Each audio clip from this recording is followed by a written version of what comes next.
انا اسلام الكاشف، وده كورس 001، الكورس اللي هيساعدك انك انت تحفظ اهم 3000 كلمة في الانجليزي، وهيديك القواعد اللي انت محتاجها علشان تستخدم الكلمات دي استخدام صحيح، وهيوفر كل الحاجات اللي احنا اتعلمناها ويحطها دايما في سياق الممارسة علشان تمارس كل حاجة اتعلمتها وتتعود انك انت تتكلم بطلاقة. النهاردة أول درس قواعد لينا في الفايل الجديد، فخليني أفكرك بالطريقة اللي احنا بنشرح بيها القواعد. المفترض لو انت قديم معانا تعرف ان المستوى الأول ليفل نمبر 1، المستوى الأول مكون تقريبا من 10 فايلات، وكل فايل فيه 5 دروس، وكل درس بينقسم ل3 مستويات، مستوى للكلمات وواحد للقواعد، وآخر اللقاء بيكون للممارسة. طريقتنا في شرح القواعد فريدة شوية، لأن احنا أول قاعدة بناخدها في الفايل بتكون أهم قاعدة، بننقي قاعدة من القواعد العامة اللي كل الناس محتاجاها، اللي بتستخدم بشكل متكرر وكتير، اللي بينبني عليها حاجات كتير، بنحطها في الأول. وبعد كده بناخد بعدها في الفايل قواعد تانية علشان نراجع القاعدة المهمة كل مرة بناخد فيها أي قاعدة تانية. والهدف طبعا من كل ده إنك تتدرب مرة واثنين وثلاثة وعشرة على كل قاعدة من القواعد الكبيرة علشان يكون كلامك منضبط إلى أكبر حد. ومن الحاجات الجديدة اللي عندنا النهاردة إن في جزء الأسئلة، الجزء بتاع الأسئلة اللي بنتدرب فيه على القاعدة، في آخر الجزء ده هيكون فيه امتحان بسيط، امتحان خفيف جدا، سؤال أو سؤالين أو 3 أسئلة، محتاج من حضرتك إنك تحل السؤال ده وتكتب لي حلك في التعليقات. ده تشجيع يا إخوانا للناس علشان تشارك معانا. الناس اللي هتجاوب إن شاء الله هيكون ليهم لقاء خاص معايا علشان نمارس الحاجات اللي احنا اتعلمناها مع بعض، وهنشر التفاصيل بتاعه الكلام ده قريب جدا ان شاء الله. اخيرا كان المفترض ان احنا النهارده نشرح الدرس على سبوره، وجبت السبوره بالفعل، لكن فوجئت ان المايك ده ما ينفعش مع السبوره، لازم مايك من اللي بتعلقوا دول.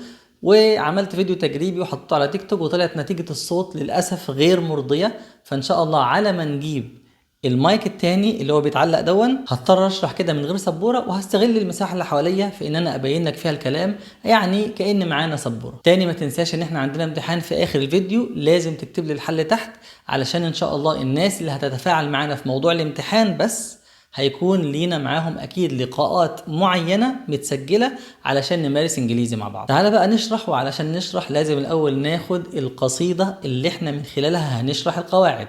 الناس القديمة فاهمة، والناس الجديدة بقول لها ان احنا عندنا قصيدة بنلخص فيها القواعد علشان تسمعها كتير، لو انت حابب تحطها في ودنك وتسمعها بشكل دائم، فيكون القواعد بالنسبة لك منطقية ومتسلسلة وتفكرك دايما بالقواعد بشكل سهل. لا مطلوب انك انت تحفظها، ولا احنا هنمتحنك فيها ولا اي حاجة، مجرد حاجة للتسلية ولتسهيل الشرح ولترتيب المعلومات علشان تكون متسلسلة بالنسبة لك ومنطقية. القصيدة اسمها ألذ المطالب في جرامر البيبل الأجانب، ويلا نبدأ. والكل حقيقة أو تكرار، فمضارع وبسيط I have car، فاعل مع فعل بدون إضافات، والمفرد غاب اس يا حضرات، واسأل وانفي بدو من غير اس، وبضز المفرد غايب بس. هي دي الأبيات اللي إن شاء الله هنشرحها على مدار فيديوهين، الفيديو ده والفيديو بتاع الدرس الثاني. النهاردة هنتكلم عن verb to do في المضارع البسيط. أول بيت عندنا بيقول والكل حقيقة أو تكرار، يعني بنستخدم المضارع البسيط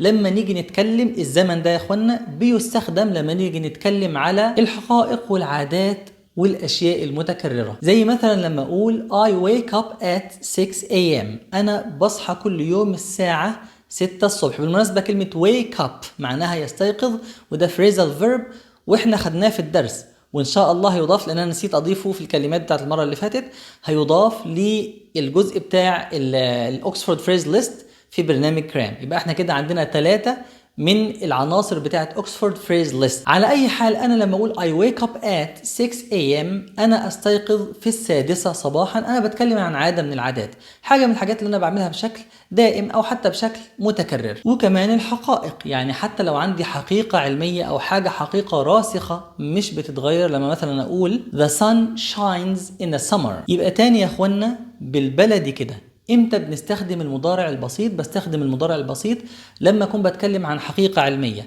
او عادة او حاجة بتتكرر بعملها كل يوم كل اسبوع كل سنة، فبستخدم دايما المضارع البسيط.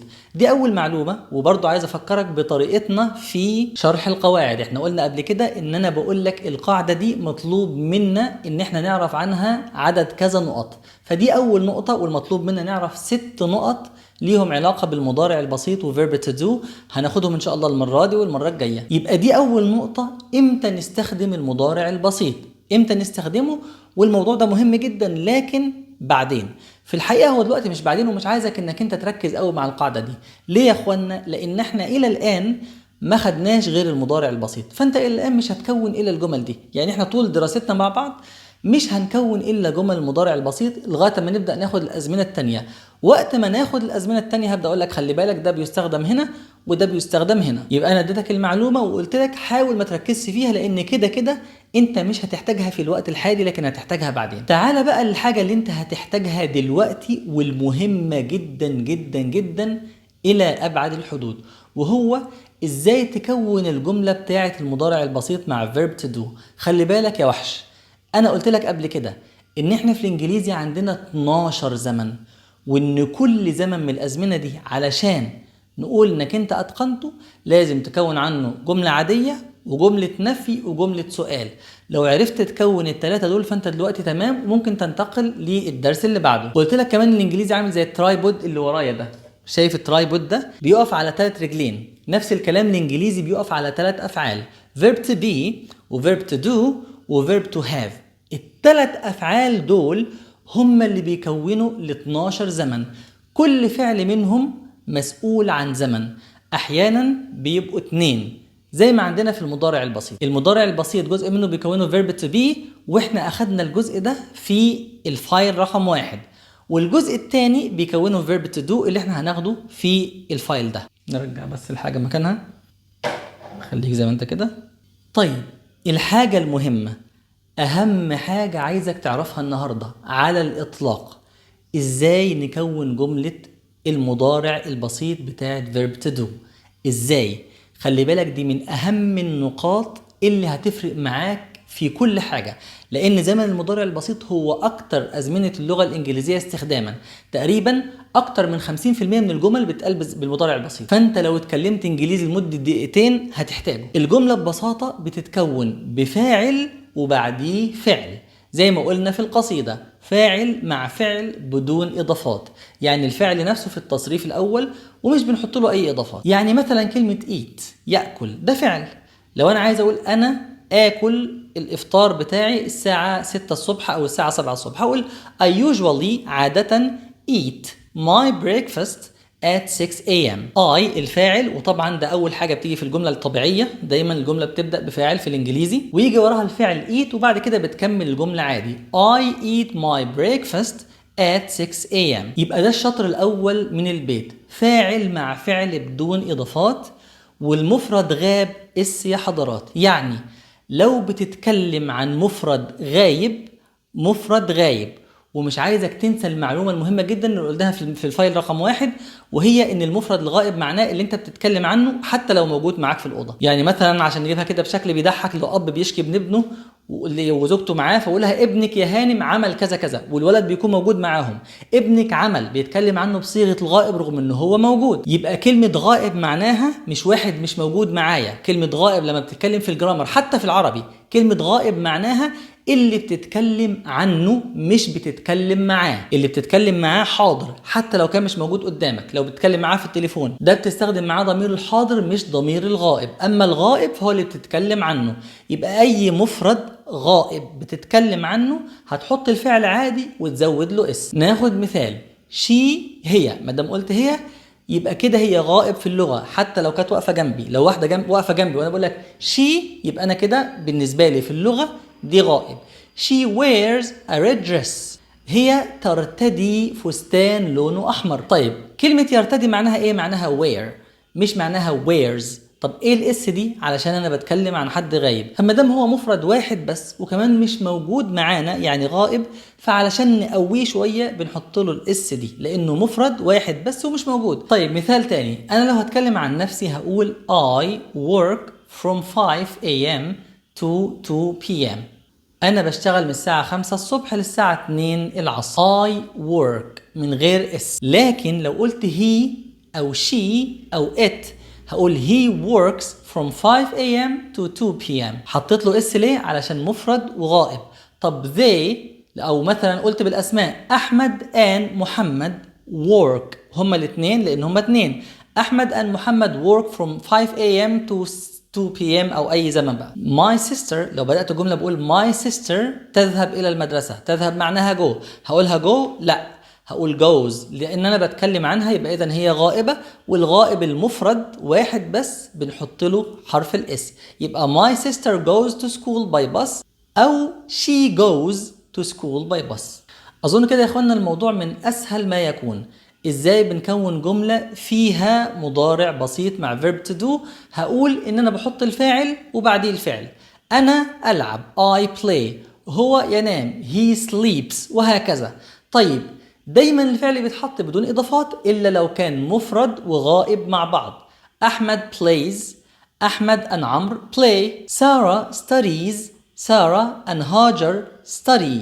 تمام؟ يبقى لما بتكلم عن شخص ومش موجود معايا، مش موجود معايا معناها ان انا بتكلم عنه، بحط له اس. شخص موجود معايا يبقى بتكلم معاه حتى لو هو مش حاضر معايا، او بتكلم عن عدة اشخاص غائبين بتكلم عنهم، مش بحط الاس. هنبدأ اقرأ لك الدرس اللي احنا اخدناه بنفس الطريقة دي علشان نطبق القاعدة على الدرس كاملا.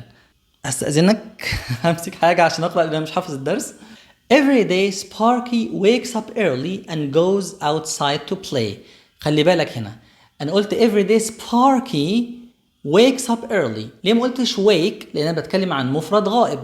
هو ده Sparky إما إن هو it علشان كلب، أو he علشان أحيانا بنعامل الكلاب معاملة البني آدمين، أو معاملة يعني أحيانا بنعامل حيوانات معينة في يعني نطاق معين كأن احنا بنتكلم عن بني آدم. خلينا بقى نغير الجملة دي ونقول every day Sparky and Fox، كأن احنا بنتكلم عن كلبين اتنين مش كلب. هنقول ايه بقى؟ Every day Sparky and Fox wake up early and go outside to play. ما قلناش wakes، ما قلناش goes، قلنا wake وقلنا go. ليه؟ لأن دلوقتي معانا اتنين. تعال نكمل. He loves to play fetch with Lily. كده النسخة واحنا بنتكلم عن كلب واحد وبنت واحدة. He loves هو يحب. خلينا بقى نحوله لكلبين وبنتين، أو كلبين وبنت واحدة دلوقتي طبعا مش هتفرق. هنقول they الكلبين دول they love to play fetch with Lily. She throws the ball and he runs after it and brings it back. هي بترمي الكورة she throws بترمي حطينا اس and he runs after it هو بيجري runs after it بالاس and brings it back بيجيبها بيرجعها لها brings المفترض bring لكن احنا حطينا الاس علشان هو كلب واحد. تعال نطبقها على كلبين وبنتين. هنقول they او Lily and أسماء.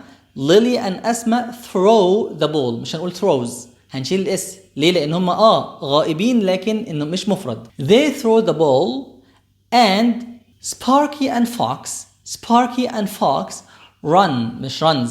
Sparky and Fox run after it and bring it back مش brings it back bring it back. يبقى احنا شفنا كده الطريقة بتاعة تكوين الجمل لما يكون معايا شخص واحد غائب ولما يكون معايا اكتر من شخص حاضر، سواء حد بتكلمه تقول له مثلا you play او I play بتتكلم عن نفسك، او بتتكلم مع اكتر من واحد حتى ولو كانوا غايبين. مش بنحط الاس. بنحط الاس امتى؟ في حالة واحدة بس، لو كنا بنتكلم عن مفرد وغائب في نفس الوقت. طيب احنا عايزين نطبق بقية جمل الدرس بتاعنا كله بالشكل ده، مرة ناخدها المفرد ومرة ناخدها للجمع. هنطبقها في الامتحان اللي انا قلت لك عليه اللي هيكون بعد فترة الاسئلة، يعني بعد ما تنتهي الاسئلة بتاعتنا النهاردة هتحل لي الامتحان ده، هحط لك بعض الجمل من الدرس مرة للمفرد ومرة للجمع، وانت هتحاول تعرف امتى تزود اس وامتى ما تزودش اس. تعال بقى نراجع الثلاث نقط اللي احنا خدناهم النهارده من موضوع verb to do في المضارع البسيط. احنا خدنا 3 نقط النهارده، و3 نقط ان شاء الله هناخدهم في اللقاء الجاي باذن الله. النقطة الأولى امتى بنستخدم verb to do في الأحداث المتكررة والعادات والحقائق. النقطة الثانية ان هو بيتكون من فاعل زائد فعل بدون أي إضافات. النقطة الثالثة ان احنا بنضيف اس للفعل لو كنا بنتكلم عن مفرد غائب. اتبقى بقى نعرف ازاي بننفي وازاي بنسأل وحاجة ثالثة كده هناخدهم ان شاء الله كلهم في المرة الجاية. ودلوقتي يلا مع فترة الأسئلة. أول سؤال عندنا صحح الأخطاء أو صحح الجمل اللي فيها أخطاء جرامر. حاول إنك أنت ما تخلطش ما بين القصة وما بين الأسئلة اللي عندك دي، يعني الكلام ده مش لازم يكون موجود في القصة، ما تقولش لا ده مخالف للقصة. أهم حاجة عندنا دلوقتي الجرامر، فلو لقيت أي غلطة جرامر صححها وحدد الجمل الصح والجمل الغلط. معاك 3 ثواني، ممكن توقف الفيديو لو عايز، هو بصراحة غالبا هتحتاج توقف الفيديو لأن 3 ثواني مش كافية، وبعد كده هقولك على الإجابة الصحيحة. يبقى هي دي الجمل الغلط، الجمل المكتوبة بالأحمر هي الجمل الغلط، وهو ده التصحيح بتاعها، والجمل المكتوبة بالأسود هي الجمل الصحيحة. تعال بقى نروح على السؤال التاني. هنا اختار ما بين القوسين، عندك فعلين، اختار الصح منهم، اختار ايه هو الصح بناء على القواعد اللي احنا درسناها، وهسيبك 3 ثواني وبعد كده اقول لك الحل.